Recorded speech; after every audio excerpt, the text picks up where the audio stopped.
and opinions, of course, are running high and running rampant on this issue on both sides of this controversial story. Joining me this time are two individuals who have strong opinions on illegal immigration. Let me introduce first Mr. Cesar Luna, an immigration attorney who represents the open border advocacy group known as Border Angels.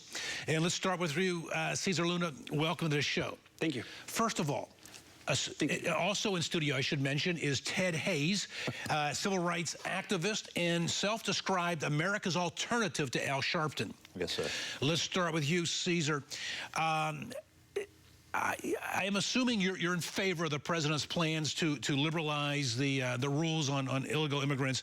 Let me ask you this. How does this help those in America today who are unemployed and underemployed? Because it's not just, it's affecting the Hispanic community. It's affecting those who are here as immigrants from all over the world, as well as those who are born. How does this help? Well, it's unemployed. Well, first of all, it's not the best solution. It's a solution until we get Congress to really act on comprehensive immigration reform.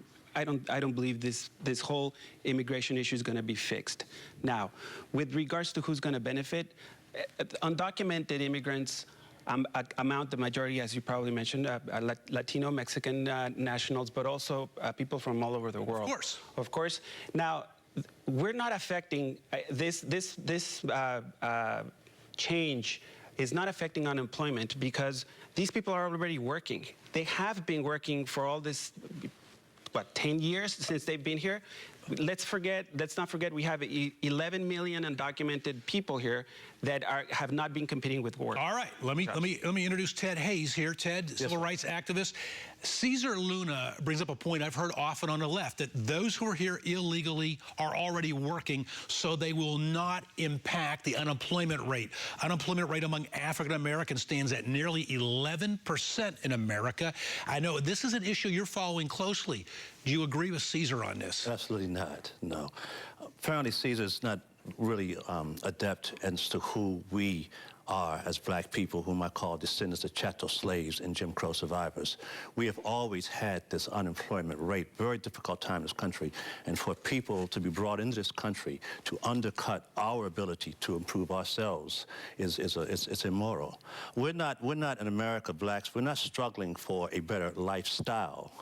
We're struggling for our very lives. These folks, I know it's hard in Mexico. In fact, I'm one of the biggest proponents of against oppression in Mexico, Central America, and Guatemala. I consider myself their best friends. So I know their oppression. It's horrible. But they're seeking a better lifestyle. And their lifestyle is literally taking the life out of us. And Cesar, my hat's off to you. You did say, look, this is not a good solution. It is a solution. Right.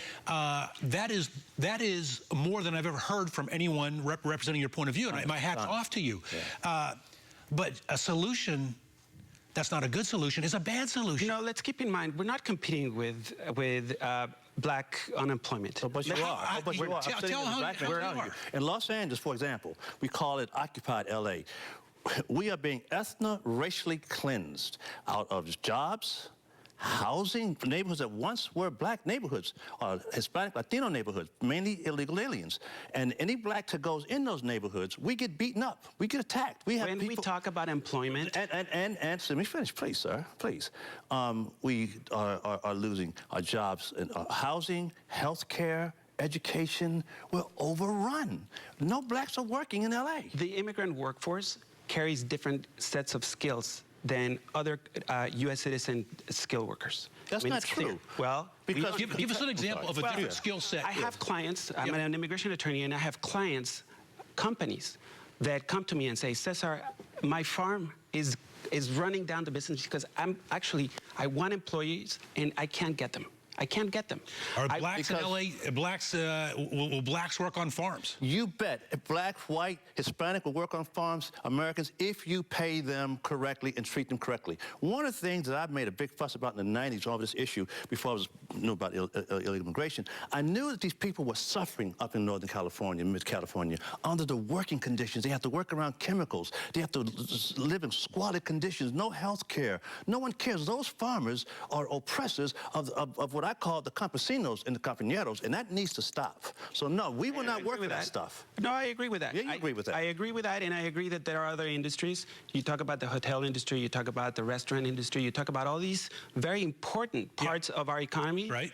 There are no workers available. You talk about... That's not true. Blacks That's won't not work true. in hotels? That's not true. Again, that's not true because when it came time to paying the prevailing wages to blacks and white Americans and Hispanic American citizens, the greedy, self-centered employers wanted cheap labor. So they knew these guys would come in knowing that they're working hard or they have difficulty time in Mexico and Central America. They'll come here and they'll work for less wages. How can you argue against that? That the employer is suppressing the wages? It's not that the American won't work for it. The American won't work for it at a suppressed wage. We will not be slaves again in this country. I completely agree with you, and but we your support folk will that. be slaves. And I think that, I mean, there's black leaders. The overwhelming majority of the black community supports the idea that undocumented immigrants should get some form of immigration status. That's not proven. True. Well, that's not true. That's not don't true. take it from me. Take it from the Pew Center. Take it from the Center from American Politics. There are institutions that have proven that this is a good idea to fix this immigration and to deal with this 11 million people of undocumented. Earlier today, Loretta Lynch, President Obama's nominee for Attorney General, said that those who are here illegally have a right to work in America. No. I understand the compassion. Yeah. I don't understand the legal right. Cesar, you agree with that? There is economics, there's a social reason, there's humanitarian reasons. As a country, for us, it makes sense. How does it make sense? It makes sense economically. How does it make sense for my people, though? We're going to bring out these people from the shadows. But we've been pushed into the shadows. But we've been pushed into the shadows. No, we're because anyone black in L.A., if we cross into a Hispanic Latino neighborhood, we get jumped on. If we're on a job, we say anything critical of Hispanic Latinos or of illegal immigration, we are demoted, fired, or not promoted, and called racist for that.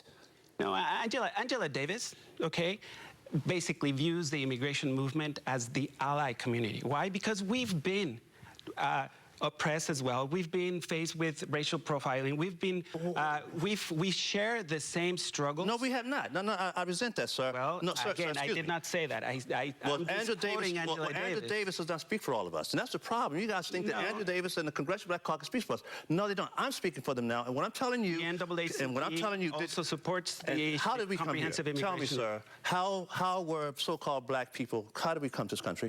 I'm not here to represent the black community. That's not what I'm just basically. Then let me tell you. Then let me tell you how we came here. We came here unwillingly. We were brought here as slaves. Your folks came here willingly. You cannot compare border invasion and occupation of a land to chattel slavery. That's like comparing your struggle to the Holocaust. Well, if we can't do that, sir. All right, let me jump in. Let me jump in the interest of time. We're going to start with Cesar again. Cesar, you said, well, it's not a good solution. It is a solution. In less than a minute, tell me what a good solution is. If we want to call this an invasion, let's then bring this conversation. Give me a solution. Give me a solution. The solution is comprehensive immigration reform by Congress. Congress needs to... so we should put off this executive order and get... Oh, no. Piecemeal it, you're saying. No. Let's help these people now.